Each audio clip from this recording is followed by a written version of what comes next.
By gad, cried the Duke. That's the Duchess's bedroom. He's after her jewels. Call the police, summon the army. Bring up the cannon. Charge with the light brigade. But even as he spoke, the pelican was flying up into the air. As he flew, he turned himself upside down and tipped the window-cleaning water out of his beak. Then I saw the top half of that marvelous patented beak sliding out of his head, ready for action. What's that crazy bird up to? Cried the Duke. Wait and see, shouted the monkey. Hold your breath, old man. Hold your nose, hold your horses, and watch the Pelly go. And it looks like the pelican dumping water while flying upside down. Like a bullet, the pelican flew in through the open window, and 5 seconds later, out he came again with his great orange beak firmly closed. He landed on the lawn beside the Duke. A tremendous banging noise was coming from inside the pelican's beak. It sounded as though someone was using a sledgehammer against it from the inside. He's got him, cried the monkey. Pelly's got the burglar in his beak. Well done, sir, shouted the Duke, hopping about with excitement. Suddenly, he pulled the handle of his walking stick upwards, and out of the hollow inside of the stick itself, he drew a long, thin, sharp, shining sword. I'll run him through, he shouted, flourishing the sword like a fencer. Open up, pelican. Let me get at him. I'll run the bounder through before he knows what's happened to him. I'll spike him like a pat of butter. I'll feed him gizzards to my foxhounds. But the pelican did not open his beak. He kept it firmly closed and shook his head at the Duke. The giraffe shouted, The burglar is armed with a pistol, your grace. If Pelly lets him out now, he'll shoot us all. He can be armed with a machine gun for all I care, bellowed the Duke, his massive mustache bristling like brushwood.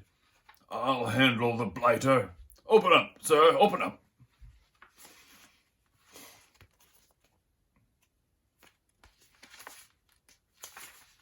Suddenly, there was an ear-splitting bang, and the pelican leapt 20 feet into the air. So did the Duke. Watch out, the Duke shouted, taking 10 rapid paces backwards. He's trying to shoot his way out. And pointing his sword at the pelican, he bellowed, Keep that beak closed, sir. Don't you dare let him out. He'll murder us all. Shake him up, Pelly, cried the giraffe. Rattle his bones. Teach him not to do it again. The pelican shook his head so fast from side to side that the beak became a blur, and the man inside must have felt he was being scrambled like eggs. Well done, Pelly, cried the giraffe. You're doing a great job. Keep on shaking him so that he doesn't fire that pistol again. At this point, a lady with an enormous chest and flaming orange hair came flying out of the house screaming, My jewels! Somebody's stolen my jewels! My diamond tiara, my diamond necklace, my diamond bracelets, my diamond earrings, my diamond rings. They've all had the lot. My room has been ransacked. And then this massive female, who 55 years ago had been a world-famous opera singer, suddenly burst into song. My diamonds are over the ocean. My diamonds are over the sea. My diamonds were pinched from my bedroom. Oh, bring back my diamonds to me. We were so bowled over by the power of the lady's lungs that all of us, excepting the pelican, who had to keep his beak closed, joined in the chorus. Bring back, oh, bring back my diamonds to me, bring back, oh, bring back my diamonds to me.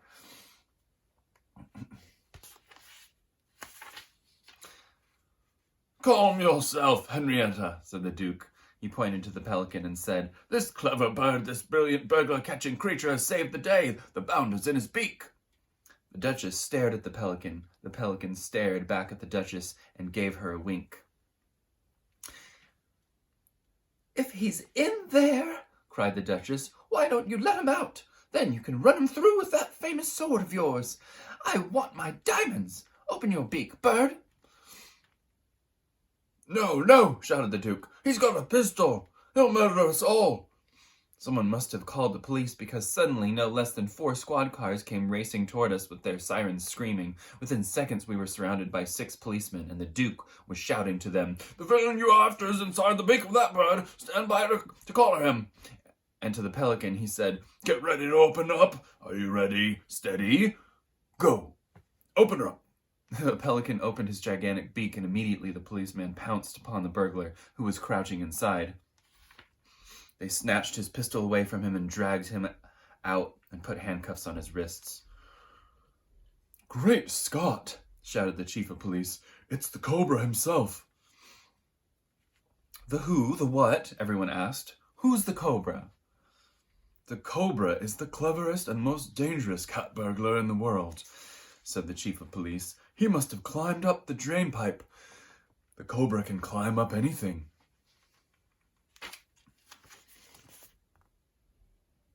And there's the burglar being taken out of Pelly's mouth. "My diamonds!" screeched the Duchess. "I want my diamonds! Where are my diamonds?" "Here they are!" cried the chief of police, fishing great handfuls of jewelry from the burglar's pockets. The Duchess was so overcome with relief that she fell to the ground in a faint. When the police had taken away the fearsome burglar known as the Cobra, and the fainting Duchess had been carried into the house by her servants, the old Duke stood on the lawn with the Giraffe, the Pelican, and the monkey and me. "Look!" cried the monkey. "That rotten burglar's bullet has made a hole in poor Pelly's beak." "That's done it," said the Pelican. "Now it won't be any use for holding water when we clean the windows." Poor Pelly.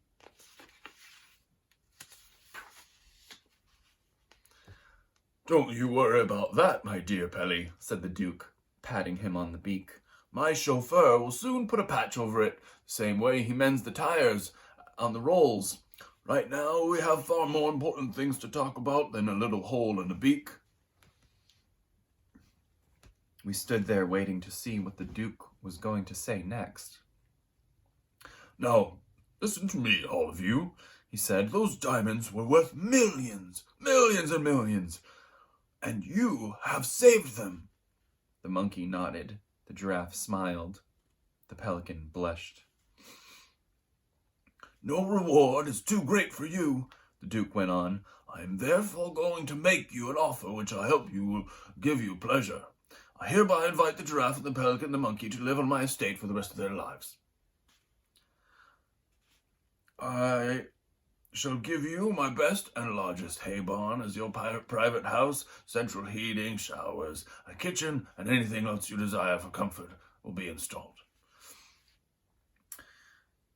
In return, you will keep my windows clean and pick my cherries and my apples. If the Pelican is willing, perhaps he will also give me a ride in his beak now and again." "A pleasure, your grace," cried the Pelican. "Would you like a ride now?" Later," said the Duke. "I'll have one after tea." At this point, the Giraffe gave a nervous little cough and looked up at the sky. "Is there a problem?" asked the Duke. "If there is, do please let me hear it." "I don't like to sound ungrateful or pushy," murmured the Giraffe, "but we do have one very pressing problem. We are all absolutely famished. We haven't eaten for days." "My dear Giraffe," cried the Duke, "how very thoughtless of me. Food is no problem around here." "I'm afraid it is not quite as easy as all that," said the Giraffe. "You see, I myself happen to be—" "Don't tell me," cried the Duke. "I know it already. I'm an expert on the animals of Africa. The moment I saw you, I knew you were no ordinary giraffe. You are the geranius variety, are you not?"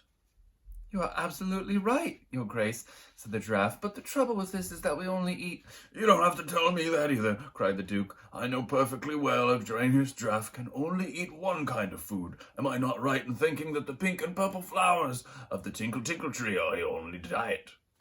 Yes, said the Giraffe, and that's been my problem ever since I arrived on these shores.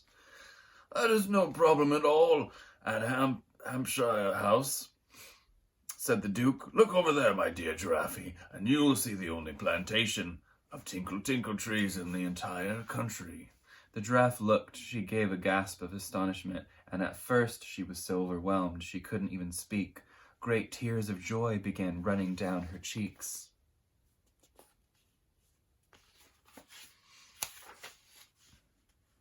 Help yourself, said the Duke. Eat all you want. Oh, my sainted souls, gasped the Giraffe. Oh, my naked neck, I cannot believe what I am seeing. The next moment she was galloping full speed across the lawns and whinnying with excitement, and the last we saw of her, she was burying her head in the beautiful pink and purple flowers that blossomed on the tops of the trees all around her.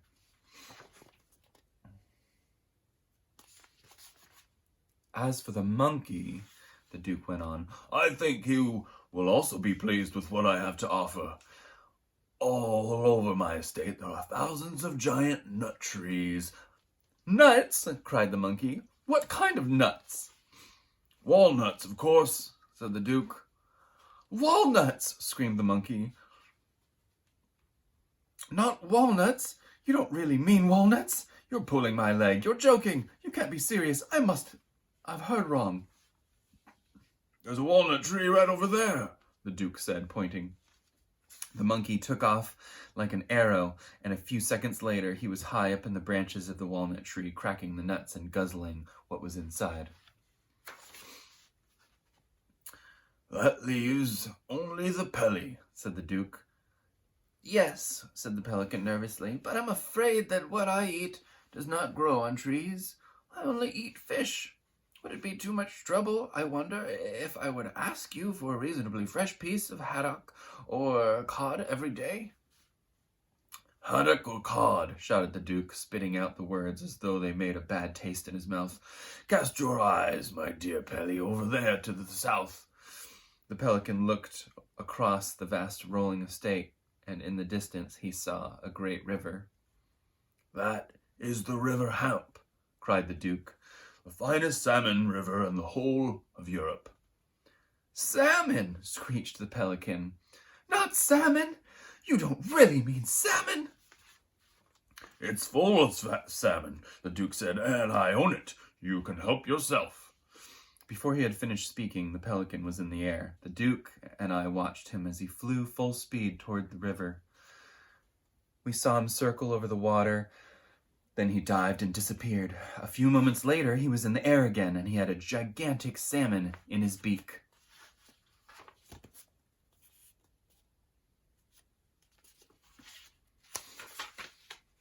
I stood alone with the Duke on the lawn beside his great house. Well, Billy, he said, I'm glad they are all happy. But what about you, my lad? I'm wondering if you happen to have just one extra special little wish all for yourself. If you do, I'd love you to tell me about it. There was a sudden tingling in my toes. It felt as though something tremendous might be going to happen to me any moment. Yes, I murmured nervously, I do have one extra special little wish. And what might that be? Said the Duke in a kindly voice. There's an old wooden house near where I live, I said. It's called the Grubber, and long ago it used to be a sweet shop. I have wished and wished that one day somebody might come along and make it into a marvelous new sweet shop all over again. Somebody? Cried the Duke. What do you mean, somebody? You and I will do that. We'll do it together. We'll make it into the most wonderful sweet shop in the world, and you, my boy, you will own it. Whenever the old Duke got excited, his enormous mustaches started to bristle and jump about. Right now they were jumping up and down so much it looked as though he had a squirrel on his face. "By gad, sir," he cried, waving his stick. "I shall buy the place today. Then we'll go to work and have the whole thing ready in no time. You just wait and see what sort of sweet shop we are going to make of this grubber place of yours." It was amazing how quickly things began to happen after that. There was no problem about buying the house because it was owned by the Giraffe and the Pelly and the monkey, and they insisted upon giving it to the Duke for nothing. Then builders and carpenters moved in and rebuilt the whole of the inside so that once again it had 3 floors. On all these floors, they put together rows and rows of tall shelves, and there were ladders to climb up to the highest shelves and baskets to carry what you bought. There's the builders.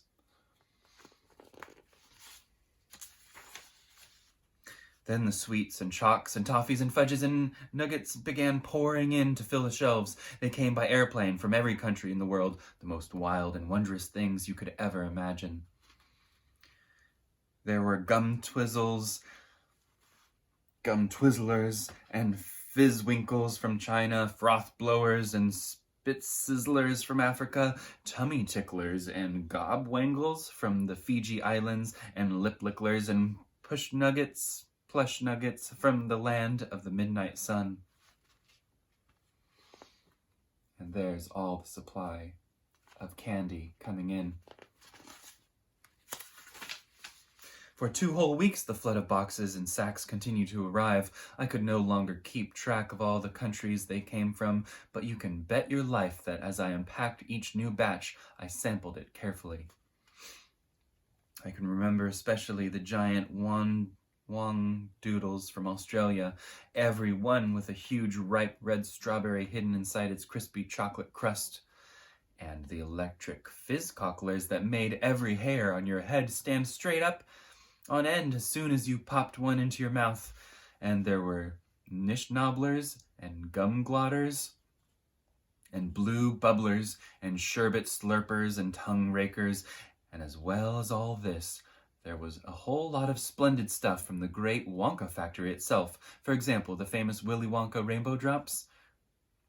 Suck them and you can spit it in 7 different colors.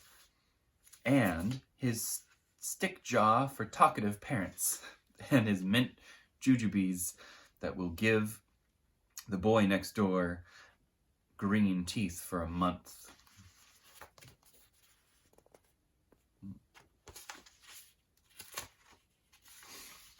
On the grand opening day, I decided to allow all my customers to help themselves for free, and the place was so crowded with children you could hardly move. The television cameras and the newspaper reporters were all there, and the old Duke himself stood outside in the road with my friends, the Giraffe and the Pelly and the monkey, watching the marvelous scene.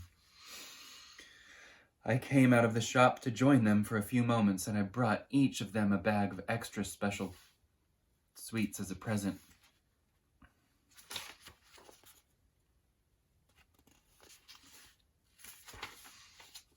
To the Duke, because the weather was a little chilly, I gave some scarlet scorch droppers that had been sent to me from Iceland. The label said that they were guaranteed to make the person who sucked them as warm as toast, even if he were standing stark naked at the North Pole in midwinter. The moment the Duke popped one into his mouth, thick smoke came gushing out of the old boy's nostrils in such quantities that I thought his mustaches were going to be up in flames. "Terrific!" he cried, hopping about. "Tremendous stuff! I'll take a case of them home with me." To the Giraffe, I gave a bag of glumptious glob gobblers.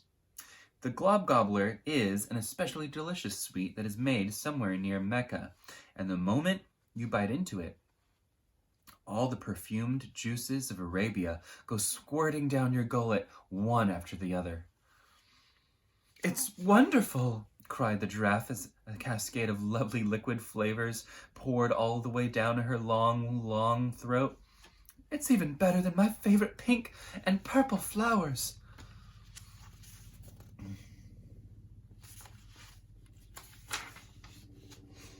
To the Pelican, I gave a big bag of pishlets Pishlets, as you probably know, are bought by children who are unable to whistle a tune as they walk along the street but long to do so.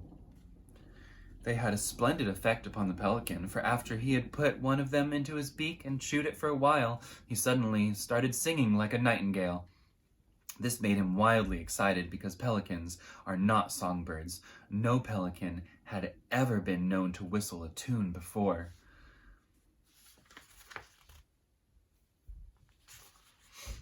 To the monkey, I gave a bag of devil's drenchers, those small, fiery black sweets that one is not allowed to sell to children under 4 years old. When you have sucked a devil's drencher for a minute or so, you can set your breath alight and blow a huge column of fire 20 feet high into the air. The Duke put a match to the monkey's breath and shouted, "Blow, monkey, blow!" A sheet of orange flame shot up as high as the roof of the Grubber house, and it was wonderful.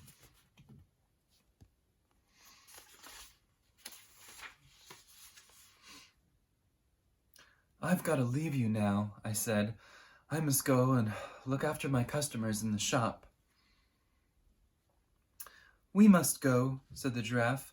"We have 100 windows to clean before dark." I said goodbye to the Duke, and then one by one I said goodbye to the 3 best friends I had ever had. Suddenly we all became very quiet and melancholy, and the monkey looked as though he was about to cry as he sang me a little song of farewell.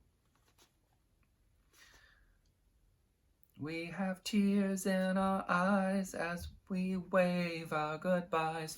We so loved being with you, we 3. So do please now and then and come and see us again, the Giraffe and the Pelly and me.